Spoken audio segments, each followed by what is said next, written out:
Welcome to moms today channel. இன்றைக்கி நம்ம சேனலில் என்ன வீடியோ பார்க்க போகிறோம்னா புளியோதரை வீடியோ தான் பார்க்க போகிறோம். கோவிலில் எப்படி செய்கிறாங்களோ அதே மாதிரி நம்ம இன்றைக்கி செய்ய போகிறோம். வாங்க எப்படி செய்கிறதுன்னு பார்க்கலாம். ஒரு பேன் எடுத்துக்கலாம். பேனில் வந்து 1 ஸ்பூன் அளவுக்கு கடலைப்பருப்பு, 1 ஸ்பூன் அளவுக்கு உளுத்தம்பருப்பு சேர்த்துட்டு நல்லா வந்து அதை வறுத்து எடுத்துக்கலாம். வறுத்து எடுத்துட்டு 1/2 ஸ்பூன் அளவுக்கு வெந்தயம் சேர்த்துக்கலாம். 1 ஸ்பூன் அளவுக்கு மிளகு சேர்த்துக்கலாம். சேர்த்துட்டு நல்லா வறுத்து விட்டுக்கலாம். இப்போ 1 ஸ்பூன் அளவுக்கு கொத்தமல்லி சேர்த்துக்கலாம். கொத்தமல்லி சேர்த்துட்டு நல்லா வந்து நம்ம வறுத்து எடுத்துக்கலாம். இப்போ வரமிளகாய் 2 சேர்த்துக்கலாம். இது எல்லாமே வந்து நம்ம ட்ரை ரோஸ்ட் தான் பண்ணுறோம். இப்போ 1/2 ஸ்பூன் அளவுக்கு பெருங்காயத்தூள் சேர்த்துக்கலாம். இதெல்லாம் நல்லா வறுபட்டோன்னா நம்ம மிக்ஸி ஜாரில் போட்டு பவுடர் பண்ணி எடுத்துக்கலாம். இப்போ ஒரு பேன் எடுத்துக்கோங்க. பேனில் வந்து 5 ஸ்பூன் அளவுக்கு நல்லெண்ணெய் சேர்த்துக்கோங்க. நல்லெண்ணெய் நல்லா சூடானோன்னா வெந்தயம் 1/2 டீஸ்பூன், கடுகு 1/2 டீஸ்பூன் சேர்த்துக்கோங்க. இதெல்லாம் நல்லா பொரிஞ்சு வரணும். பொரிஞ்சு வந்த பிறகு உளுத்தம்பருப்பு 1/2 டீஸ்பூன் அளவுக்கு சேர்த்துக்கோங்க. கடலைப்பருப்பு 1/2 டீஸ்பூன் அளவுக்கு சேர்த்துக்கோங்க. இதெல்லாம் நல்லா பொரிஞ்சு வரட்டும்.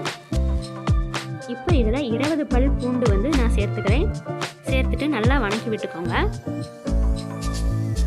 இப்போ ஒரு கைப்பிடி அளவுக்கு வேர்க்கடலை சேர்த்துக்கலாம். வேர்க்கடலையை நல்லா வறுத்து எடுத்துட்டு அப்புறமா சேர்த்துக்கோங்க. சேர்த்துட்டு நல்லா வந்து நம்ம கலந்து விட்டுக்கலாம்.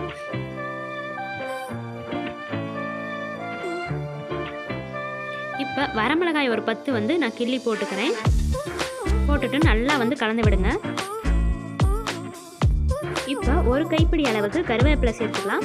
கருவேப்பிலை சேர்த்துட்டு நல்லா நம்ம வதக்கி விட்டுக்கலாம்.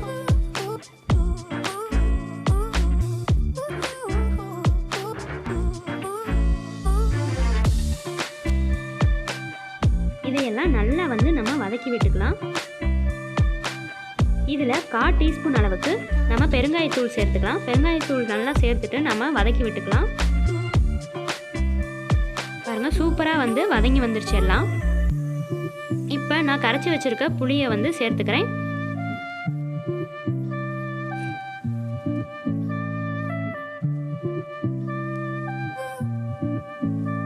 இந்த மாதிரி அரிச்சு வந்து நம்ம புளி தண்ணியை சேர்த்துக்கலாம்.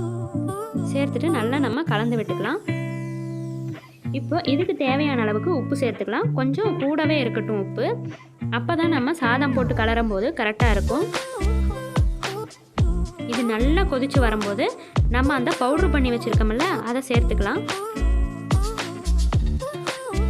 சேர்த்துட்டு நல்லா நம்ம கொதிக்க விட்டுக்கலாம்.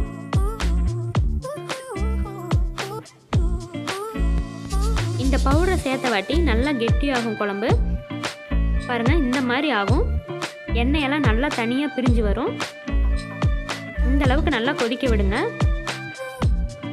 நம்ம ஊற்றின நல்லெண்ணெய் பாருங்கள் எவ்வளோ அழகாக பிரிஞ்சு வந்திருக்கு. இந்த அளவுக்கு நம்ம இதை வதக்கி விட்டு எடுத்துக்கணும். இப்போ 1 ஸ்பூன் அளவுக்கு வெல்லம் சேர்த்துக்கலாம். புளி ரொம்ப கூட இருந்ததுன்னா நம்ம இந்த மாதிரி வெல்லம் சேர்த்து அதை சரி பண்ணிக்கலாம். நல்லா கலந்து விட்டுக்கோங்க. இப்போ புளியோதரைக்கு புளி ரெடி ஆயிடுச்சு. இதில் சாதம் போட்டு நம்ம இனிமேல் கலரிக்கலாம். சாதத்தை வடித்து வச்சுக்கோங்க. நல்லா உதிரி உதிரியாக வடித்து வச்சுக்கோங்க. உதிரி உதிரியாக வடித்து வச்ச சாதத்தில் நம்ம இந்த புளியை வந்து சேர்த்துக்கலாம். சேர்த்துட்டு நல்லா நம்ம கலந்து விட்டுக்கலாம். இது ரொம்பவே டேஸ்ட்டாக இருக்கும். கோவிலில் எப்படி புளியோதரை செய்கிறோமோ அதே மாதிரியே இருக்கும்.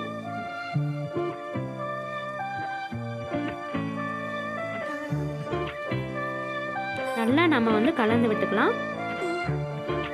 கொஞ்சம் கொஞ்சமாக சேர்த்துக்கோங்க. சேர்த்துட்டு நல்லா நம்ம கலந்து விட்டுக்கலாம்.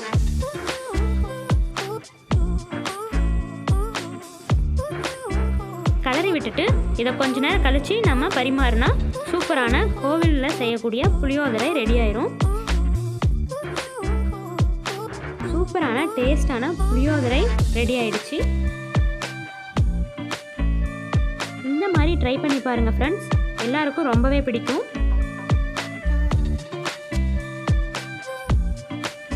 பாருங்கள், சூப்பரான புளியோதரை ரெடி ஆயிடுச்சு. இந்த வீடியோ உங்களுக்கு பிடிச்சிருந்ததுன்னா லைக் பண்ணுங்கள், ஷேர் பண்ணுங்கள், கமெண்ட் பண்ணுங்கள் அண்ட் சப்ஸ்கிரைப் பண்ண மறந்துடாதீங்க. வேறு ஒரு சூப்பரான வீடியோவில் மீட் பண்ணலாம். Bye friends.